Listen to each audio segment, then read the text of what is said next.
नमस्कार, मी गजानन डोने. सध्या सायन्स महाविद्यालय नांदेड येथे PhDचं स्टुडंट आहे. काही दिवसापूर्वी आपल्या महाराष्ट्र राज्याचे उच्च शिक्षण मंत्री उदय सामंत यांनी लाईव्ह येऊन आपल्या सगळ्या विद्यार्थ्यांना सांगितलं होतं की अंतिम वर्षाच्या फक्त परीक्षा होतील आणि जे अंतिम वर्षाला विद्यार्थी नसतील त्यांना ग्रेडेशन सिस्टीमनं मार्क देऊन त्यांना डायरेक्टली पुढच्या वर्गात प्रवेश देण्यात येईल. परंतु काल त्यांनी पुन्हा लाईव्ह येऊन आपल्या विद्यार्थ्यांना असं सांगितलं की मी UGCला असं पत्र दिलं आहे की अंतिम वर्षाच्या परीक्षासुद्धा आम्ही घेण्यासाठी तेवढे तयार नाही आहोत की आमच्या इथं, कारण कोरोनाची परिस्थिती वाढत आहे आणि त्यामुळं विद्यार्थ्यांच्या मनात भीती आहे. अनेक विद्यापीठे घ्यायला नकार देत आहेत. तर यामुळं त्यांनी UGCला पत्र पाठवले की आम्हाला त्या परीक्षा कॅन्सल करण्याची परमिशन द्यावी. तर याच्यावर अजून निर्णय व्हायचा राहिले. निर्णय होईल तेव्हा होईल, कदाचित निर्णय होणारही नाही. परीक्षाही होतील तुमच्या अंतिम वर्षाच्या किंवा कदाचित कॅन्सलही होतील. परंतु आपण अभ्यास करणं आवश्यक आहे. आणि कालच आपल्या स्वामी रामानंद तीर्थ मराठवाडा विद्यापीठाच्या परीक्षा विभागामध्ये एक सर्क्युलर पडले आणि त्यामध्ये त्यांनी ज्या काही अंतिम वर्षाच्या परीक्षा होणार आहेत त्या परीक्षेबद्दल त्यांनी सर्व माहिती दिलेली आहे. तर काल 19/5/2020 या दिवशी हे सर्क्युलर पडलेलं आहे. तुम्ही विद्यापीठाच्या संकेतस्थळावर जाऊन सुद्धा पाहू शकता किंवा मी ही लिंक तुम्हाला खाली देईल ह्या सर्क्युलरची. तर नेमकं आपल्या विद्यापीठानं कशा पद्धतीने परीक्षा घ्यायच्या ते सांगितलंय, आपल्या ह्या सर्क्युलरमध्ये सांगितलंय. मुळात मागं शिक्षण मंत्र्यांनी जी काही महाराष्ट्र शासनाची जी समिती बसली होती आणि जो शिफारशीचा अहवाल दिला होता त्या अहवालामध्ये अनेक काही गोष्टी होत्या. मग त्या मुलांना कळत नव्हत्या. मग त्यावेळेस मुलं म्हणत होते की आम्ही 3rd इयरचे आहोत किंवा आम्ही MA सेकंड इयरचे, MSc सेकंड इयरचे आहोत आणि मग आमचे फर्स्ट सेमिस्टर सेकंड सेमिस्टरचे जे बॅकलॉगचे विषय आहेत मग ते होणार आहेत की नाही, मग त्यांचं कसं, किंवा मग ज्यांच्या परीक्षा होणार नाहीत त्यांचं असं म्हणलं होतं की मग आम्हाला मार्क कसे देणार आहेत, म्हणजे मागच्या सेमिस्टरचे मार्क देणार आहेत की मागच्या सेमिस्टरचे जे संबंधित विषय आहेत त्या विषयाचे मार्क घेणार आहेत. म्हणजे ह्या सगळ्या घोळ होता, मुलांना कळत नव्हतं. त्यावेळेस मुलांना मी असं म्हणलं होतं की आपल्या विद्यापीठाचा सर्क्युलर येऊ द्या आणि आपल्या विद्यापीठाच्या सर्क्युलरमध्ये सगळ्या गोष्टीचा खुलासा असेल, कारण आपल्या विद्यापीठाला आपल्या विद्यापीठातल्या विद्यार्थ्यांच्या सर्व गोष्टी माहीत असतात. पॅटर्न माहीत असतो, परीक्षा पद्धती माहीत असते, विषय कसे आहेत ते माहीत असतं. तर जेव्हा आपल्या विद्यापीठाचं परिपत्रक येईल त्यावेळेस आपण ह्या गोष्टीवर चर्चा करू. आणि कालच विद्यापीठानं पत्र जाहीर केले, त्या पत्रामध्ये सगळ्या गोष्टींचा उल्लेख त्यांनी केलेला आहे. तर ह्या सगळ्या गोष्टींचा उल्लेख मी तुम्हाला इथं एक आपल्या सोप्या भाषेत सांगण्याचा प्रयत्न करतो, कारण अनेक मुलांना परिपत्रक वाचलं जातं पण वाचताना त्यांना थोड्या अडचणी येतात, ते शब्द कळत नाहीत, वाक्यरचना कळत नाही आणि मुलांना थोडंसं घोळ निर्माण होतो. तर अनेक वर्ष आम्ही सर्क्युलर वाचतो. सिनियर विद्यार्थी म्हणून आमचं काम सुद्धा आहे की आम्ही आमच्या ज्युनियरला ह्या गोष्टी सांगणं आवश्यक आहे आणि ह्या गोष्टी सांगण्यासाठी मी आज तुम्हाला इथं आलेलो आहे. तर आपण पहिलं बघूयात की हे परिपत्रक आहे 19/5/2020ला. परिपत्रकाचा क्रमांक आहे परीक्षा 2019-20 या क्रमांकाचे परिपत्रक आहे.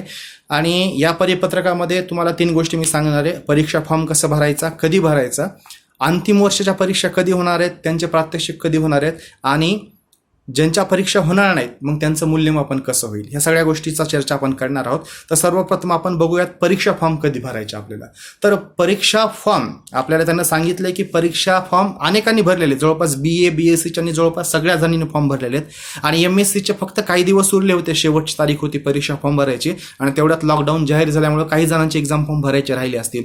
तर जे काही BScचे अंतिम वर्षाचे किंवा ज्यांचे मधातले सुद्धा जे काही BSc first year, second year, third year किंवा MSc first year, MSc second year, MA किंवा BA यांचे ज्यांचे फॉर्म भरायचे राहिले असतील तर त्यांना 1 जून ते 20 जून हा कालावधी दिलेला आहे. 1 जून ते 20 जून या कालावधीमध्ये तुम्ही तुमच्या महाविद्यालयात जाऊन हे सगळे फॉर्म भरायचे. तुमच्या महाविद्यालयातून हे सगळे फॉर्म भरून तिथं ती काही एक्झाम फी भरायची आणि तुम्हाला मग त्या तुमच्या नेम लिस्टमध्ये तुमचं नाव येईल. तर 1 जून ते 20 जून ही तारीख लक्षात ठेवा ज्यांचे फॉर्म भरायचे राहिले असतील. काही जणांनी असं विचारलं की आम्ही अगोदर फॉर्म भरले होते मग आम्हाला परत फॉर्म भरायची गरज आहे का, तर त्यांना सांगणं असं आहे की तुम्हाला परत फॉर्म भरायची गरज नाही. तुम्ही एकदा विद्यापीठाचा फॉर्म भरला असेल तुम्हाला परत फॉर्म भरण्याची आवश्यकता नाही. आता येऊयात आपण अंतिम वर्षाची परीक्षा. तर अंतिम वर्षाची कोणाकोणाच्या परीक्षा होणार आहेत. आता 2 वर्षाचा कोर्स म्हणलं तर कोणता कोर्स लक्षात घेणार तुम्ही, MA MSc MCom B.Ed MEd MPed यासारखे अनेक कोर्स जे 2 वर्षाचे. तर ह्या 2 वर्षातल्या फक्त म्हणजे 4थ्या सेमिस्टरची परीक्षा होणार आहे आणि 3 वर्षाचा जे आहे कालखंड म्हणजे 3 वर्षाचा जे काही कोर्स असेल तो BSc BA BCom. 4 वर्षाचा म्हणलं तर कोणता येतो, B.Pharm येतो, इंजिनिअरिंग येते आणि 5 वर्षाचं म्हणजे आपल्या विद्यापीठात काही इंटिग्रेटेड कोर्स आहेत की जे 5 वर्ष चालतात म्हणजे MSc बायोटेक्नॉलॉजी वगैरे आहे. तर ह्या सगळ्या कोर्सच्या शेवटच्या सेमिस्टरची परीक्षा होणार आहे. तर या शेवटच्या सेमिस्टरची परीक्षा कोणत्या कालावधीत होणार आहे त्यांनी सांगितले, तर 1 जुलै ते 31 जुलै या कालावधीत आपल्या अंतिम वर्षाचे पेपर होतील.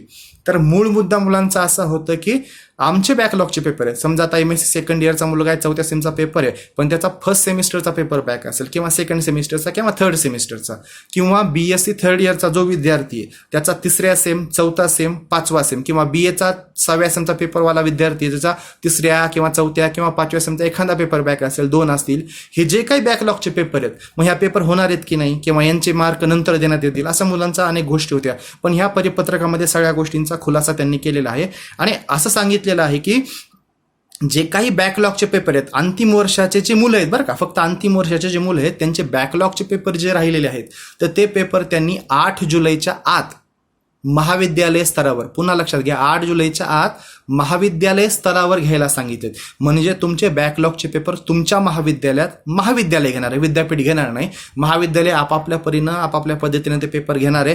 त्यांना विद्यापीठ गाईडलाईन करीन कसा पेपर घ्यायचे, काय पेपर घ्यायचे, आणि त्या पद्धतीनं महाविद्यालय आपापल्या महाविद्यालयात 8 जुलैच्या अगोदर जे काही बॅकलॉगचे पेपर आहेत ते पेपर घेणार आहे. म्हणजे BSc थर्ड इयरचे 3ऱ्या, 4था, 5व्या सेमचे काही बॅकलॉग असतील किंवा MSc MAचे 4थ्या सेमवाल्या मुलांचे समजा फर्स्ट सेमिस्टर, सेकंड सेमिस्टर किंवा थर्ड सेमिस्टरचा जे काही बॅकलॉगचे पेपर असतील ते बॅकलॉगचे पेपर तुम्हाला 8 जुलैच्या अगोदर महाविद्यालयात घेण्यात येणार आहेत.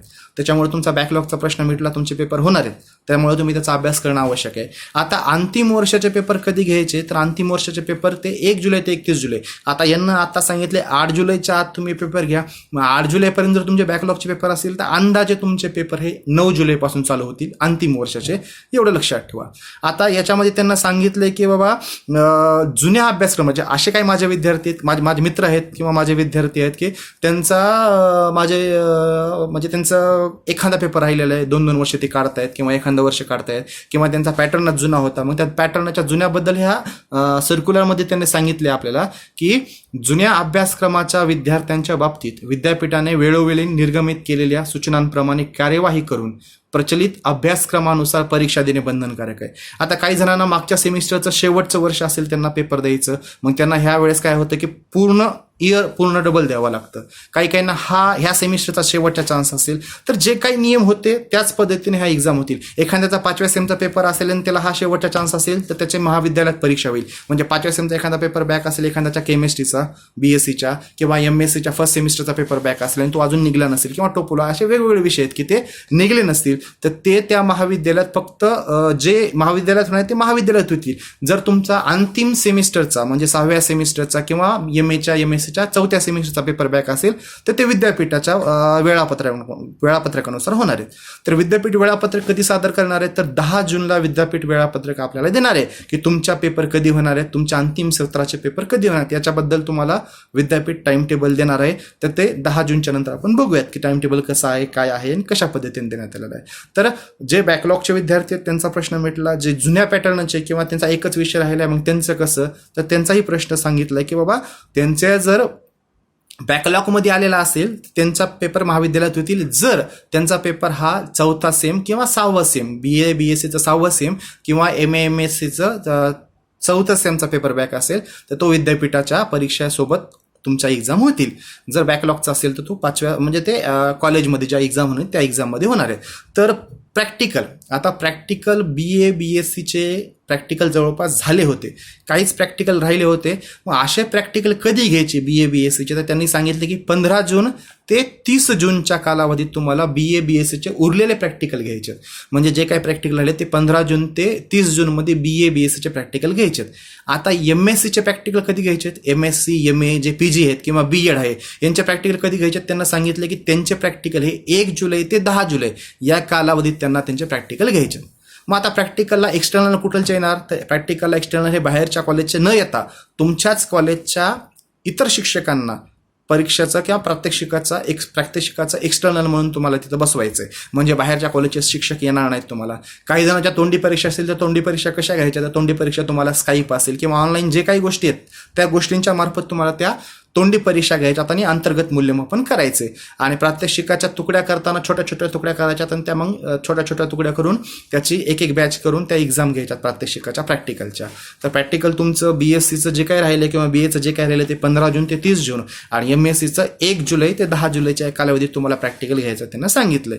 म्हणजे प्रॅक्टिकलचं काम संपलं. परीक्षाच्या जवळपास सगळ्या गोष्टीचे मुद्दे आपण इथं चर्चेलेले आहेत आणि बाकी दुसऱ्या कोणत्या नाही. BEdचंही म्हणजे BEd म्हणजेच MSc सारखं 2 वर्षाचा कोर्स, त्यांचाही 4थ्या सेमच्या परीक्षा होणार आहेत आणि पहिल्या दुसऱ्या तिसऱ्याच्या बॅक असतील तर ते कॉलेज घेणार परीक्षा. तर हे झालं ज्यांच्या परीक्षा होणार आहेत त्यांच्या. आता राहिला प्रश्न की ज्यांच्या परीक्षा होणार नाहीत म्हणजे BA first year, BA second year किंवा BSc first year, BSc second year किंवा MSc MA फर्स्ट इयर किंवा MCOM किंवा BEd फर्स्ट इयर, यांचं कसं?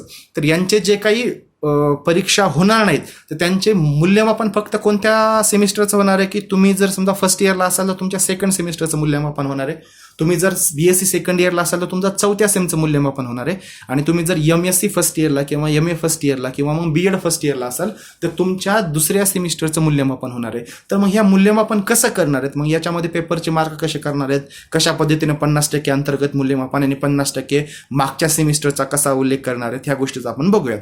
तर तुम्हाला आता त्याच्यामध्ये काही गोष्टींचा अशी अडचण आहे की ज्यांचं आमचा आता आम्ही 4थ्या सेमला होतो, समजा BSc 4थ्या सेमला होत आम्ही, तर आमचं 3ऱ्या सेमचं किंवा पहिल्या सेमचा बॅकलॉगचा पेपर आहे किंवा सेकंड सेमचा बॅकलॉगचा पेपर आहे, तर यांच्यासाठी लगेच परीक्षा होणार नाहीत किंवा त्यांचं ग्रेडेशन होणार नाही. म्हणजे तुम्ही हे अंतिम वर्ष सोडून जे विद्यार्थी आहेत त्यांचे बॅकलॉगचे पेपर जे असतील ना, तर त्या बॅकलॉगच्या पेपरला तुम्हाला आता चान्स नाही देण्यासाठी, तर तो चान्स तुम्हाला हिवाळ्यात म्हणजे विंटर जी 2020ची एक्झाम होणार आहे त्यावेळेस तुम्हाला ते चान्स देण्यात येतील बॅकलॉगच्या पेपरसाठी. आणि मग बॅकलॉगचे पेपर असले तरी तुम्हाला पुढच्या वर्गात प्रवेश देण्यात येईल, तुम्हाला कॅरी ऑन देण्यात येणार आहे आणि पुढच्या वर्गात प्रवेश देण्यात येणार आहे. तर त्याच्यामुळे तुमचे बॅकलॉगचा पेपर असले तर ताण नका घेऊ, त्याचा अभ्यास आता करण्याची गरज नाही. त्याचा अभ्यास नंतर तुम्हाला दिवाळीच्या वेळेस त्याच्या एक्झाम होतील आणि त्या एक्झाम सोबत तुम्हाला त्या परीक्षा द्यायच्यात.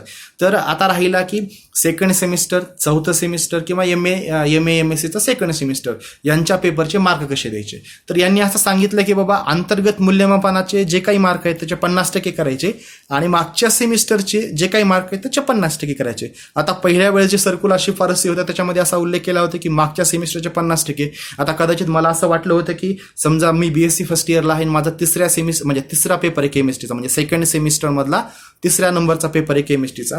मग त्याच्या संलग्नित कोणता पेपर असतो? पहिल्या सेमिस्टरला केमिस्ट्री फर्स्ट असतो किंवा केमिस्ट्री 4चा संलग्नित पेपर केमिस्ट्री सेकंड असतो.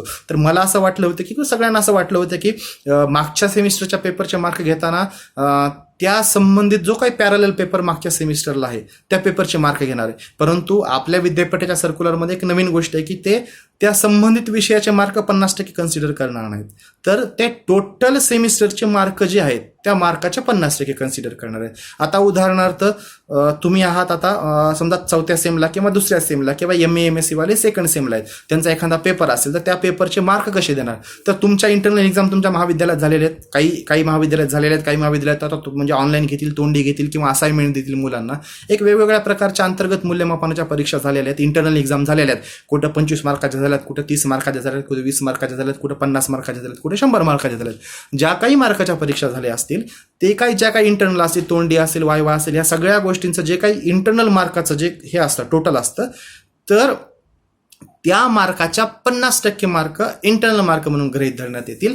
आणि तुम्ही जर BSc फर्स्ट इयरला सेकंड सेमचा असाल, तुमचा फर्स्ट सेमिस्टरला जेवढे काही मार्क मिळाले त्या टोटल मार्क म्हणजे तुम्ही विषयाचे मार्क म्हणत नाही मी, तर टोटल सेमिस्टरला जेवढे काही मार्क आहेत, म्हणजे आता समजा माझ्याकडे मार्क मेमो आहे BSc थर्ड सेमिस्टरचा, म्हणजे हा साईराज बोंडारेचा मार्क मेमो आहे, त्याला पडले 3ऱ्या सेमला 450 पैकी 353. किती पडलेत? 450 पैकी 353 मार्क पडलेत याला टोटल 3ऱ्या सेमला. तर मग आता याचे 50% कसे करायचे? तर 450 म्हणजे 353 भागिले 450 गुणिले 50 म्हणजे तुम्हाला भेटतं की याला जवळपास किती पडलेत बघा, 39.22 मार्क. 39.22 पॉईंट हे झाले 50% कोणचे? लेखी रूपांतर करण्याचे. आणि आता इंटरनल म्हणजे आता जे करंट इंटरनल त्यानं 4थ्या सेमचं जे काही इंटरनल त्या पेपरचं दिलं असेल, आता समजा त्याचं केमिस्ट्रीचं त्यानं इंटरनल दिलं आणि त्या इंटरनल त्याला 50 पैकी 40 मार्क पडले, म्हणजे त्याने इंटरनल दिली होती त्या इंटरनल त्याला 50 पैकी 40 मार्क पडले.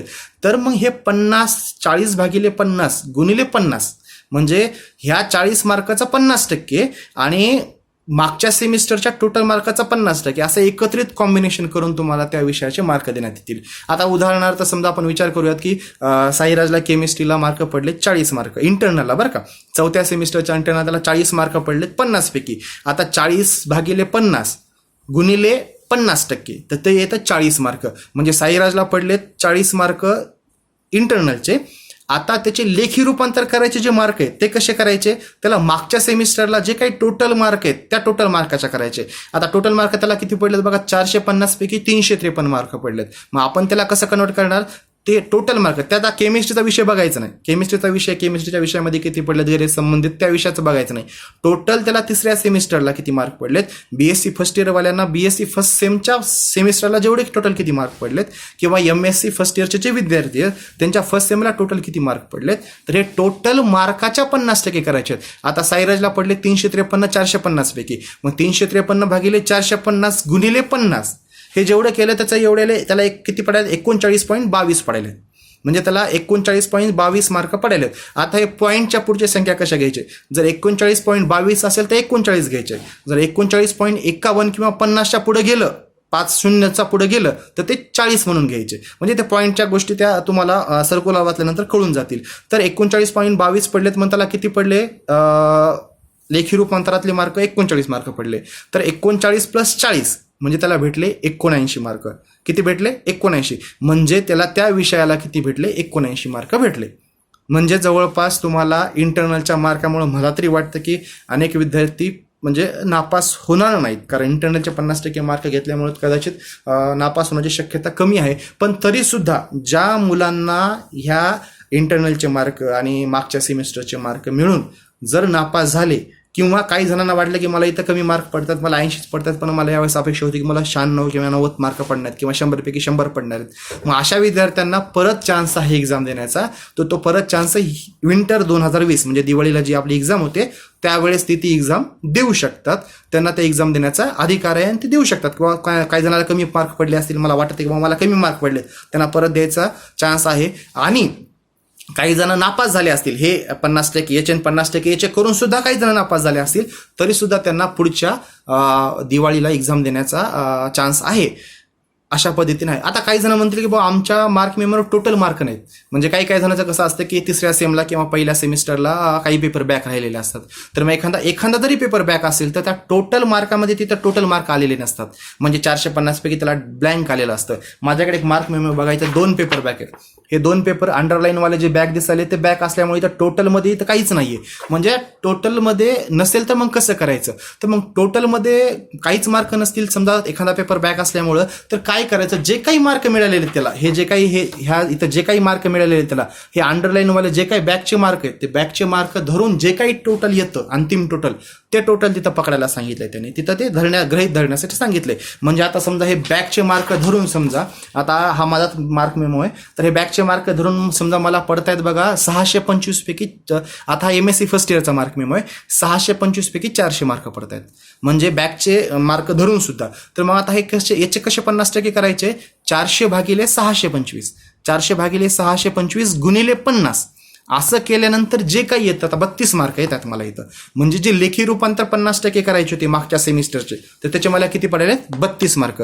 आणि माझी इथं MSc फर्स्ट इयरला असेल किंवा BSc फर्स्ट इयर किंवा सेकंड इयर, तर त्यांचे इंटरनल एक्झाम झालेले आहेत. आपल्या मागच्या सेमिस्टरमध्ये जे काही आपण इंटरनलच्या एक्झाम घेतलेल्या आहेत किंवा तोंडी परीक्षा घेतलेल्या आहेत, याचे जे काही समजा मूल्यमापन केलेले आहे महाविद्यालयानं, त्याचे 50% मार्क. समजा आता 25 मार्काची इंटरनल आपल्या महाविद्यालयात झाली असेल, तर 25 पैकी तुम्हाला जर 20 मार्क मिळाले असतील, तर 20/50 20/25 गुणिले 50 असं केल्यानंतर किती येतं, 40 मार्क येतात.